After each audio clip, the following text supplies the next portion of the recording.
Hi,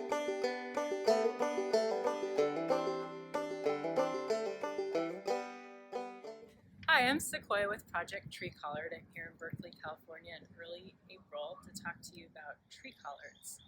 And the thing I have on my mind right now is where to plant your tree collards and are they maybe perhaps for you.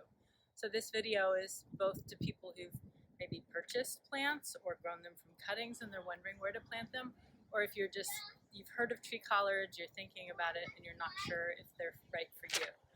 So if you've purchased them, they're in these little teeny pots, and even though they look really different than something you might have grown from a cutting, this is a few months old cutting, they're actually still the same plant, and I'm standing in a patch of them here.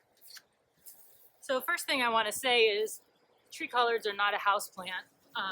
I've had some customers write a lot of letters over the last 4 years. They've had my business, Project Tree Collard, and they don't do well indoors. They're going to get white flies and all kinds of pests and aphids and things.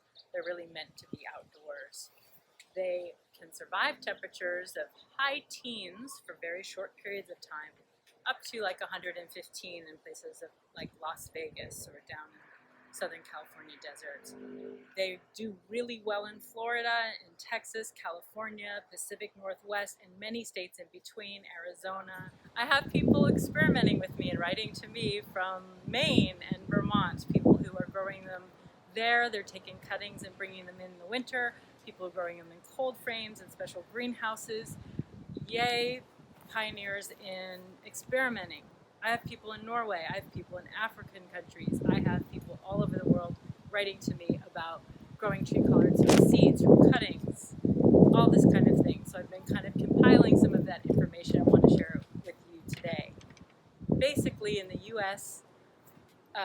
Department of Agriculture zones, we say they do well in zones 8 to 10. I think there's some fudging in that. We all know about microclimates, certain areas where there's a lot of rock and reflective heat or against a reflective wall. So there's ways of making this shift. I've also heard from people in really hot places in Florida about the leaves, especially the large ones, kind of getting too wilty in August in particular. So people needing to, perhaps even in really hot areas of Florida, needing to take cuttings as we approach that time, just in case their plants die. But generally speaking, the joy of tree collards is that they're perennial, they're super long-lived, and if we have some sort of strange cold spell or strange hot spell or some other thing, or if you're in Maine, you can take cuttings and bring them in and start anew. Or if your plants are old and looking scraggly and growing very strangely with just a few leaves on the top, you can take cuttings from the top and start over. So everybody watching this is in a different climate, and I'm in this amazing temperate but warm climate in California. So unfortunately my slant is a little from that angle. But here we grow them in full sun or in partial shade. In really hot places like Florida and Hawaii and other states where there's a lot of sweltering heat, afternoon shade would be best, like under the shade of a tree or something like that, especially a deciduous tree, so in the winter the plants could get more sun, like that. Basically, they're not water-loving plants. They like moderate to low water. And one cool thing I've discovered after taking countless cuttings of tree collards for shipping around is that my hands turn white from the chalkiness. So I don't know if you can see it on the video, but if you look at tree collards, they have this chalky white coating on them, and I'm rubbing it now and kind of rubbing it off, and it's actually on my hands. My hands are turning a slight powdery white color.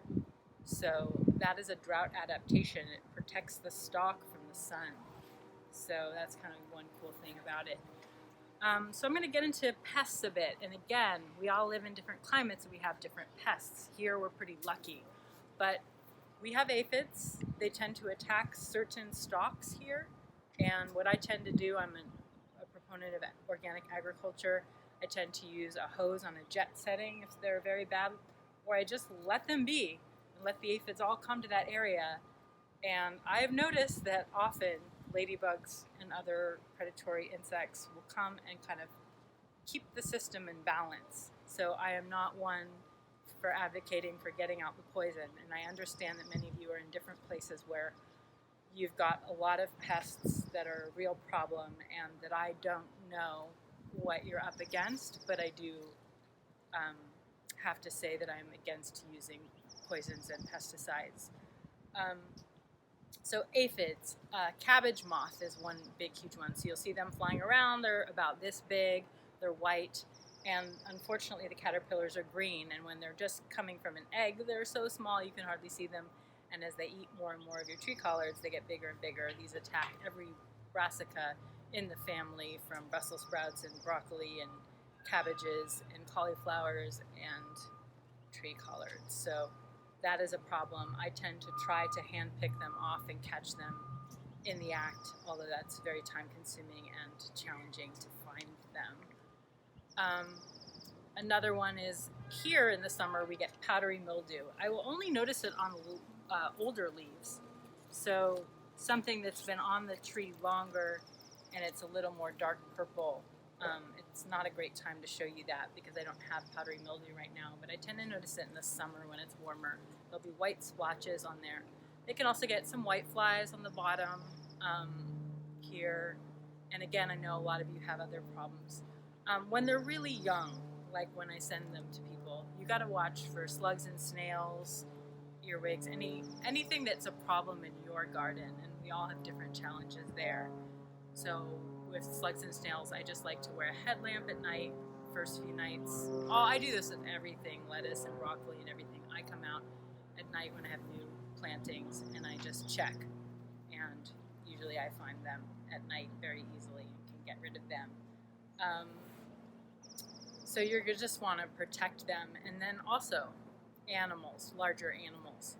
If your chickens or ducks get loose or forage, they will eat everything. My friend had turkeys and they only left the very tops of the tree collards on. So just be aware that that will happen. Great if you don't mind sharing with them that way. I tend to harvest the leaves and give them to the poultry, but if yours are ranging around, they're going to eat them. And of course, goats and sheep and horses and deer. So typically when plants are young, if I need to protect from such animals, I will build a small wire cage to put around the young plant so that the deer can't get its head down in there and eat it. But that cage would need to get bigger and bigger if your tree collard is getting larger and larger. So I hope you enjoyed watching this video. Thanks so much for watching, and for more information you can go to projecttreecollard.org.